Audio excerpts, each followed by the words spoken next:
एक गांव में एक आदमी शराबियों के बीच में रहता था। शराबियों से उनकी दोस्ती थी। शराबी ऐसे उन्मादी लोग होते हैं, ऐसे उपद्रवी लोग होते हैं, वो शर्त बहुत लगाते हैं। शर्त लगाई शराबियों ने, अच्छा देखो ये जो कूड़े का ढेर है, गंदगी का ढेर है, उसमें तुम दिन भर शराब की बोतल गाड़ दो। शराब की बोतल दिन भर उससे घुसी रहे, किसमें? कूड़े कचरे का जो ढेर होता है, गाँव में उसे घोड़ा बोलते हैं, उसमें डाल दो, गाड़ दो, फिर तुम उसको पियो उस शराब को। ऐसा शराब तो सभी पचा लेते हैं, उस शराब को पियो जो गंदगी में गड़ी रहती है दिन भर, और उसके बाद हिम्मत हो तो उस तालाब में नहाओ, तब जाने कि तुम बहादुर हो। वैसे इसमें बहादुरी जैसा कुछ भी नहीं है, कोई युद्ध जीतने जैसी समस्या नहीं है। फिर उन्माद आया, शराबी को सड़क चढ़ गई, उसने दिन भर कचरे में बोतल घुसाई, उस पूरी बोतल को पी गया, पीकर कूद गया तालाब में। नशा ऐसा चढ़ा कि मर गया, तालाब में तैरने लगा, उसकी लाश तैरने लगी। ये क्या है? कुसंग। कुसंग में कोई सुविचार थोड़े ही मिलेंगे, कोई सुंदर बातें थोड़े ही मिलेंगी, कुछ नहीं, केवल बुरे विचार, बुरे भाव, बुरी वृत्तियाँ, जितना प्रदूषण हो सकता है मन का वो सब मिलता है। जीवन में जितना प्रदूषण घोला जा सकता है वो प्रदूषण कहीं मिलता है तो कुसंग में मिलता है। गोस्वामी जी कहते हैं, बरौ फल बास नरक करता था, दुष्ट संग जनि देहि विधाता। भगवान नरक में रखे लेकिन दुष्टों के साथ न रखे। पता नहीं कितना मन दूषित हो जाए, और चित्त को शुद्ध करने के लिए, मन को निर्मल के लिए कितने जन्म जन्मांतर के यत्न करने पड़े।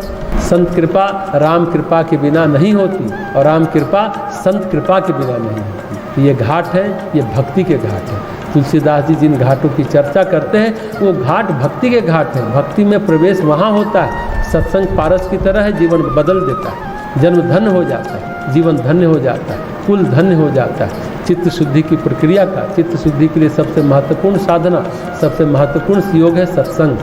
तो सत्संग का तीर्थ है रामघाट, जहाँ राम ठहरे हुए हैं, जहाँ राम है। दुर्गा सप्तशती में भी एक श्लोक है, भगवती अपनी कथा की महिमा बताती है। जहाँ यह कथा होती है दुर्गा सप्तशती की, उस स्थान को मैं छोड़ती नहीं, वह स्थान मैं छोड़ती नहीं, मैं वही निवास करती हूँ। भगवान कहते हैं मैं कहाँ रहता हूँ, वैकुंठ कहाँ है, मेरा निवास कहाँ है? जहाँ सत्संग है वहाँ मेरा निवास है। जहाँ सत्संग हो रहा है जहाँ क्षीर सागर है, जहाँ सत्संग हो रहा है वहाँ कैलाश है, जहाँ सत्संग हो रहा है वहाँ रामघाट। सत्संग हो रहा है, सत्संग में मन धुलता है, चित्त धुलता है, चित्त पावन बनता है। हमने पहले चर्चा की थी कर्माशय की। कर्मों का जखीरा, संस्कारों का जखीरा, कर्मकूप, कर्मों का कुआं, कर्माशय। कर्म कैसे कर्माशय में बनते हैं? तो कर्म जो हम करते हैं उनके साथ हमारी इच्छा, हमारी भावना अच्छी या बुरी, शुभ या अशुभ जुड़ी होती है, और जिनके लिए करते हैं उनके लिए जुड़ी होती है। अगर हम सेवा करते हैं तो आशीर्वाद बरसता है, प्रताड़ना देते हैं तो अभिशाप बरसता है। वो सारी ऊर्जा मिलकर के कर्म बीज के रूप में इकट्ठी हो जाती है कर्माशय में।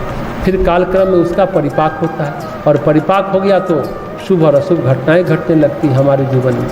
पतंजलि कहते हैं आह्लाद और परिताप यही फल देता है हमारे जीवन में। महर्षि अरविंद भी कहते हैं there is no coincidence in this life, कहीं कोई संयोग नहीं होता। हम कहते हैं संयोग से लॉटरी खुल गई, हम कहते हैं दुर्योग से एक्सीडेंट हो गया, नहीं, ऐसा नहीं है। संयोग दुर्योग नहीं होता, कर्मों का परिणाम होता है। कर्मों की परिणति से बने ऐसे सुयोग, ऐसे दुर्योग, ये कर्मों की परिणति है। शुभ कर्मों का उदय और अशुभ कर्मों का उदय। शुभ कर्मों का उदय हुआ तो प्रसन्नता के अवसर मिले, अशुभ कर्मों का उदय हुआ तो परिताप के अवसर मिले, पीड़ा के अवसर मिले।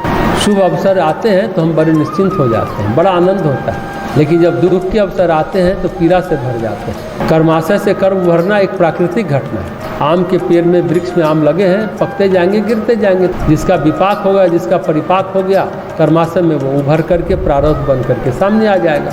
लेकिन जो दुख के अवसर है, पीड़ा के अवसर है, जो ऐसे कर्म है, उसको मिटाया कैसे जाए? तो भक्ति से, सत्संग से, तपस्या से।